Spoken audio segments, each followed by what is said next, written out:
একটা কথা বলি, প্রতিশোধ নেওয়ার লোকটা খুব মিষ্টি, ঠিক গরম জিলিপির মতো।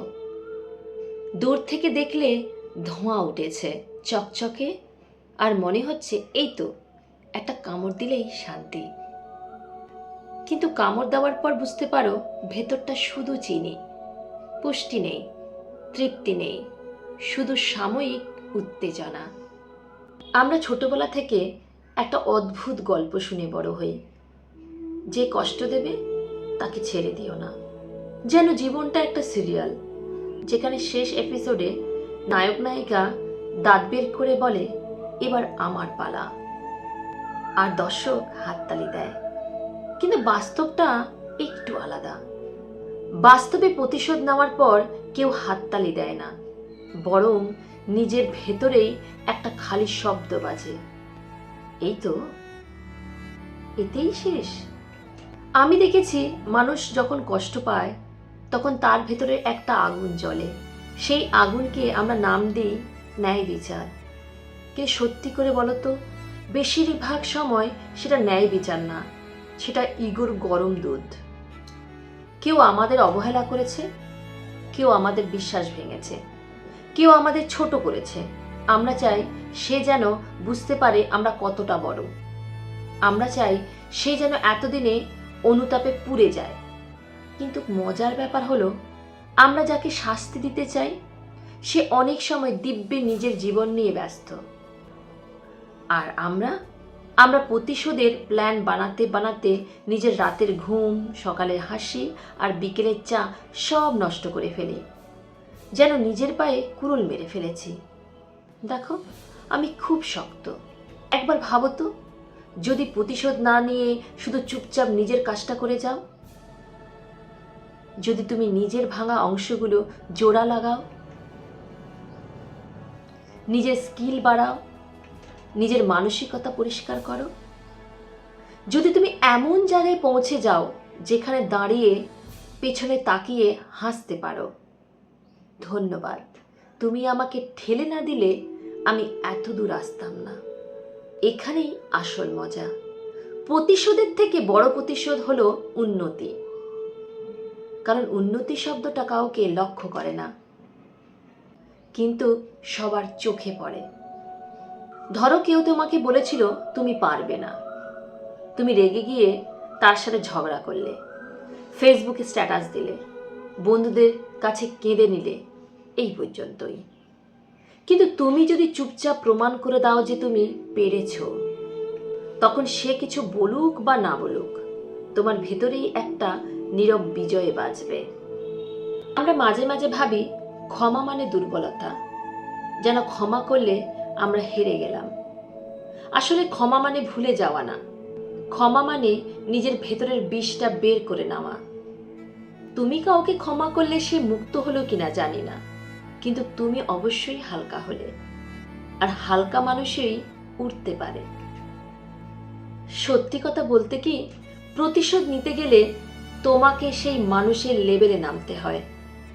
তুমি তার মতো করে ভাবো, তার মতো করে প্ল্যান করো, তার মতো করে আঘাত করতে চাও, মানে তুমি নিজেই নিজেকে ছোট করে ফেলো। আর যদি তুমি নিজের লেভেলটা বাড়িয়ে ফেলো, তাহলে তো সে আর তোমার নাগালেই পাবে না। আমরা একটা জিনিস ভুলে যাই, কষ্ট আমাদের বদলে দেয়, কিন্তু কিভাবে বদলাবে সেটা আমাদের হাতে। কষ্টকে যদি তুমি রাগে পরিণত করো, তুমি কঠিন হবে, আর কষ্টকে যদি তুমি শিক্ষায় পরিণত করো, তুমি গভীর হবে। কঠিন মানুষ ভেঙে যায়, গভীর মানুষ টিকে থাকে।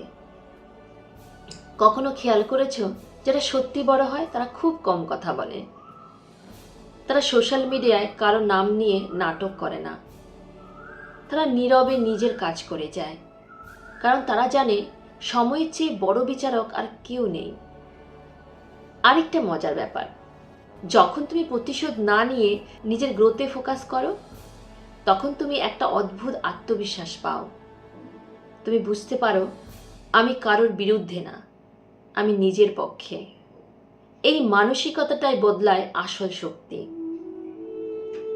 আমরা অনেক সময় ভাবি ও আমাকে ভেঙে দিয়েছে, আসলে কেউ কাউকে ভাঙতে পারে না যদি না আমরা নিজের ভেতরটা ভাঙার অনুমতি দিই। হ্যাঁ, আঘাত লাগে, কষ্ট হয়, কান্না আসে, এসব স্বাভাবিক। কিন্তু সেই কষ্টকে যদি তুমি জ্বালানি বানাও, তাহলে একদিন দেখবে সেই আগুনেই তুমি আলো হয়ে গেছো।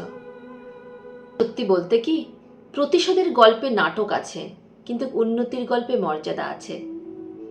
নাটক কয়েকদিন চলে, মর্যাদা সারা জীবন থাকে। আমরা যারা বারবার ঠকেছি, অপমানিত হয়েছি, ব্যবহার হয়েছি, তাদের জন্য একটা ছোট্ট পরামর্শ: প্রতিশোধের প্ল্যান বানানোর আগে একবার নিজের জীবনের প্ল্যান বানাও। দেখো তো 5 বছর পর তুমি কোথায় থাকতে চাও, কার পাশে থাকতে চাও, কেমন মানুষ হতে চাও।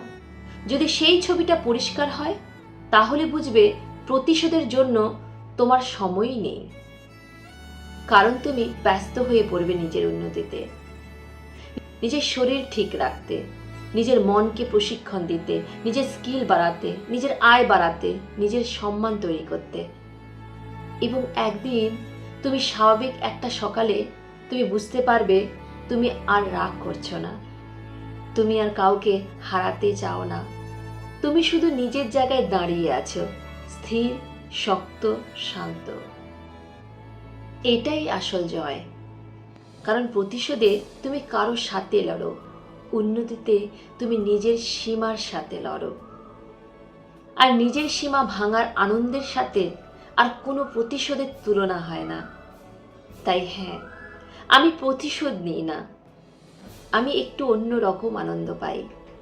আমি বড় হয়ে উঠি, আমি শিখি, আমি বদলাই, আমি নিজের আগের ভার্সনকে হারাই। আর বিশ্বাস করো, যখন তুমি নিজের আগের দুর্বল ভার্সনটাকে হারিয়ে দাও, তখন পৃথিবীর কোনো শত্রুই তোমার জন্য যথেষ্ট বড় থাকে না। শেষে একটা কথাই বলবো, যারা তোমাকে কষ্ট দিয়েছে তাদের ধন্যবাদ দাও, না হয় মনে মনে।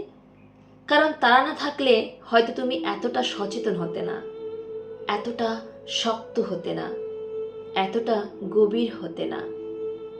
প্রতিশোধ সাময়িক তৃপ্তি দেয়, উন্নতি স্থায়ী সম্মান দেয়। এখন পছন্দ তোমার, জিলিপি খাবে না নিজের ভেতর আলো জ্বালাবে?